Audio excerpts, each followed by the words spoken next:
good to have Commissioner Riley back. This is our 18th year doing this, and every year we give a public service award. And the reason why we give a public service award, we think it's, let me tell you a little bit about it first. Look at that. Yeah, they didn't have any muskets. No comments. And we think it's important, but before I get into the award and why, I always like to tell a personal anecdote about why we give the award and about the person that we know and that we love and we care about. And so the award is sort of a public service award. You know, the Phoenix Entertainment is very, very seriously. And we got started this business a long time ago. I used to give our good friend Jerry Duvall, who's there, a ride home every day. And Jerry taught George and I on how to do the public business. And you do it with honesty, and you do it with an integrity and analytical rigor, which is unfortunately very much in short supply in public policy. So we always try to find the conscientious policymaker. And Maureen was one of our previous recipients. And so this year we chose Mike. Now, before we get into the reasons why we chose Mike, I think the most important reason, believe it or not, is guilt. And I'll tell you the story. You know, every year we do our rooftop policy roundtable, which is great, which is upstairs. And then we do our symposium. And unlike a bunch of other folks, I like sort of varying it up so it doesn't look like we have the same person over and over again. And so I guess a year and a half ago when Mike last joined us, he was very kind to do it in the summer. So I'm like, I can't really get Mike to do it again for the symposium. So we gave our award to our good friend Dave Reynolds, who we've also known for years. And Dave had literally just gotten appointed to NTA like 2 days beforehand, 3 days beforehand.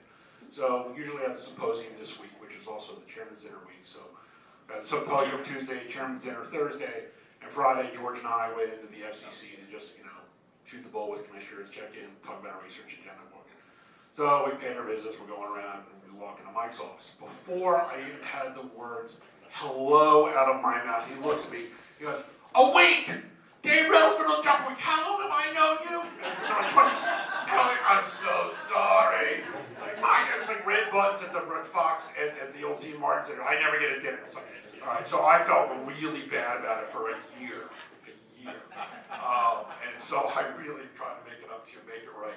No, that sounds, no guilt. I was joking. If anyone knows, I do like to joke. I'm Jewish, I take that stuff literally. There's no ambiguity. Forget it, it was horrible. It's incredibly valuable a person to have won the award, and you're very gracious to consider me. But we really don't even, I have known Commissioner O'Reilly ever since he was a staffer back at, with Senator Sununu. It was almost 18 years ago at this point. Commissioner O'Reilly is in our view, like, really one of the good guys. We worked with him extensively. He's always a great person to talk to. But I enjoy talking. We'll talk a little bit about this in the public comments. You know, we'll have lunch. We'll just, how do we make things better? How do we think about things? And again, we're always searching for the conscientious policymaker, and Mike has always been terrific about that. Thinking about what do we do? How do we think about it? And aside from just being a very nice fellow every time he was up. So it is truly our honor to give you our award this year, and we thank you again, Commissioner, for joining us. So, and we do only have one requirement: you display it proudly in your office. I want people walking and going, "Oh, those guys." So, anyways, the commissioners agreed to take up questions because it has been a year and a half since we last spoke to Commissioner O'Reilly. So, and a lot of things have transpired. And so I just want to sort of ask a couple questions. The first one is KidFit. You really motivated that the FCC to update their rules. The FCC launched an NPRM, I think, this summer to start that process. I don't do a lot of media stuff, so I'm not quite sure. Does this mean you're bringing back HR puppet stuff for Saturday morning cartoons? That's really important to me. So what did all the rest of the what's going on there, and tell us a little bit about what you're doing there. That'd be great. Well, first, I'm incredibly honored to receive this award. I hope it wasn't out of guilt, but out of hoping something positive I've done in my career, and I'm truly honored to succeed after Maureen has won and David Redo, very good friends of mine and people I've worked with so I'm incredibly honored. And I thank you for your friendship over the years, and many times we've agreed, and occasionally we disagreed, but did so very thoughtfully, and came back and worked on the next project. So that's how I've tried to approach my job, and I really appreciate the friendship of the Phoenix Center. I do love the outdoor event. It usually tends to scare you with a little bit of rain.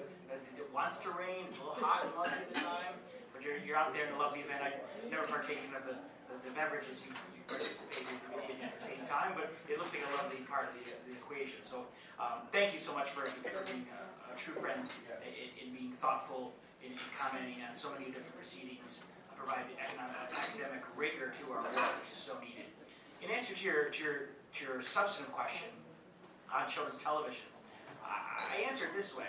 First, I started with a very extensive blog, and my purpose was, and I've said this publicly, to be provocative in the sense that no one had been thinking about children's television and should the rules change.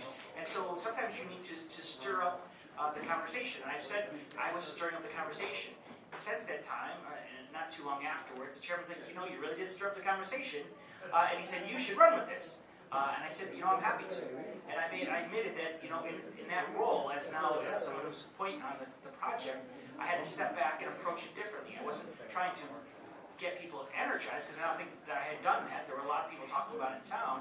But now it is, how do we get thoughtful comments, and then what do we do with those comments, and what action do we take going forward? So that's the role I've played right now, and I've tried to meet with every single interested party on the topic, even those that may want to keep the rules as they are. I've met with anyone that would take a meeting. I've traveled, and when I traveled in different places, I've tried to meet with groups that are outside BC that are interested in this topic. So it's an incredibly important issue, because I think it coincides with two things that are really timely for me. One is that children's programming, I'm getting a lot of children's programming these days. I've got a new 3-month-old and a 3-year-old, so I get to see firsthand what's in the younger children's tier of programming and seeing what's being offered for them compared to some of the teens and otherwise. And I think it's different, yet we treat it kind of monolithically.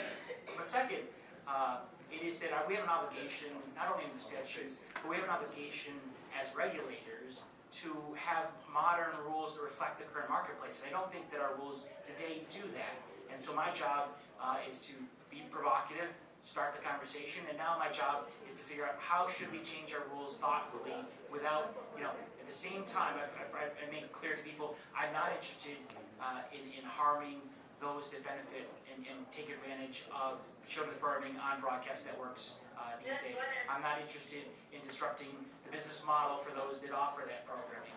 And I'm also not interested in harming children in general, despite what some people might think. So with that, but I am interested in modernizing our rules. I think there is agreement that can be reached. It's going to take us a little bit of time.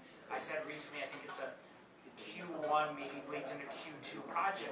Comments are already in, and we're going to try to do this thoughtfully while we meet everybody and get it to a conclusion.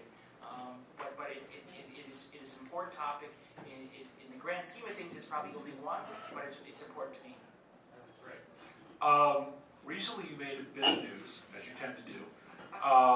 You gave a speech, and big topic over the last couple of years, where there's municipal broadband. But you made an interesting argument, which got a lot of news, which you said that municipal broadband raises some First Amendment concerns. I was wondering if you could quickly elaborate on that for us. Well, I'm working on something to try and address some, so I don't want to preempt myself on the topic. Hopefully, that's funny. Preemption sticking in the broadband. You had a telecom joke. Sorry about that. I thought I was amongst friends. I am going to speak on this topic extensively in the near future, but I'll mention this quite on. Look at I have not been a fan. I've been a complete critic of municipal broadband. This is probably one of 6 or 7 reasons why I don't like municipal broadband. I did a panel in Canada not too long ago, and I made the point that they don't actually have a First Amendment. As the question was posed, what are you trying to do? Why are you against municipal broadband? Like, you don't even have a First Amendment in this great country, but here we do. And the issue is, what is the intersection between First Amendment rights of broadcasters and the ability of regulators, in which I try to not use that term too often, but in this job it applies, regulators in terms of content regulation, and what is our role in that function, and what does it mean for a state or local government. In most cases, these are local governments that are creating running or operating a municipal broadband network, and what are the potential concerns that can come to that. The responses are interesting. You know, I've got a vast reaction from those that like municipal broadband, but they really didn't focus on the complaints or concerns I raised about First Amendment. It was really just like, how can you be against municipal broadband? We have to have it. And they especially like it in competitive environments. They don't really care about if municipal broadband gets to the unserved community, but they really like it in the big metro cities. They want that. They basically, you know, many of these entities and many of these individuals, and I've talked to them over the years, are really interested in municipal broadband taking over the competitive environment, and that being the one remonopolization in some regards. In some instances, and then being able to offer a really low price, because that's what they would like to drive the price to basically almost zero for access.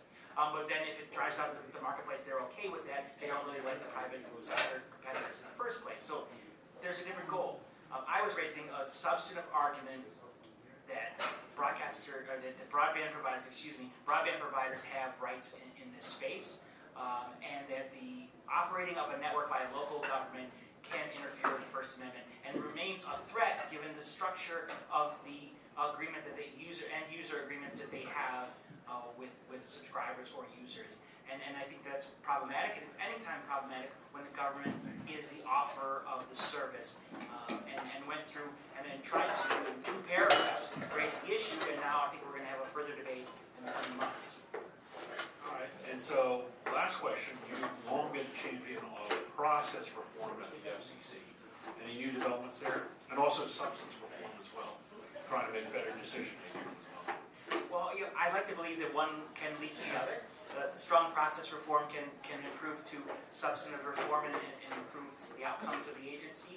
If you look at the work we did, and the chairman established an Office of Economic and Analytics, and I was pushing to strengthen that office, and was successful, and was able to, you know, he was gracious enough to take the edits I was seeking, which was, one, make sure that it had enough gravitas within the agency, right, that we don't establish an office and that it not be given any kind of any say in the matter, so we at least have elevated to the same level as our Office of General Counsel. So when I first got there, the argument was, well, there's 5 commissioners and the Office of General Counsel, and they get to vote on items. I'm like, well, actually, they don't get to vote on items. Like, well, they kind of do. And I'm like, well, if we're going to have that kind of scenario where we're going to have an OEA that's going to also have, yeah, they're going to kind of have a vote on this on our items. So I wanted to have them at the same level. And 2 was to make sure that we followed, and we'll work on this in the coming years, to follow OMB Circular A4, the guidelines, cost-benefit analysis.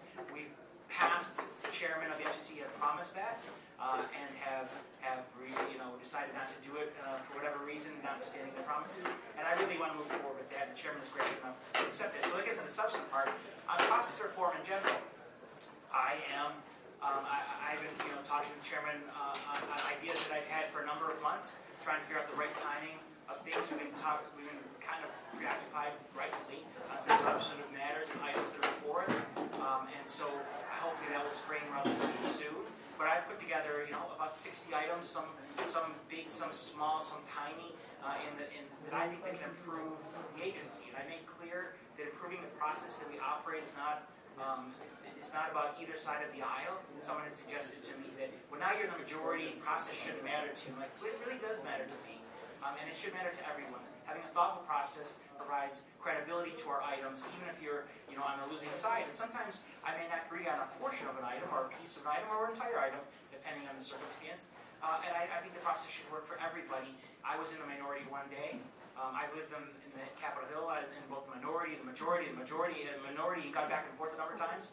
And it will happen again at the agency. The Republicans will be in the minority some other day. And so it behooves us to all have a sound process that we all can respect, that is credible, that brings honor to our great nation. Commissioner, again, thank you so much for your service. We thank you for the Center. Thank you for joining us today. We thank everybody for coming. We hope you all had a good time, learned a little something, had a few laughs. And so with that, we will hereby conclude. Thank you, everybody. Appreciate it.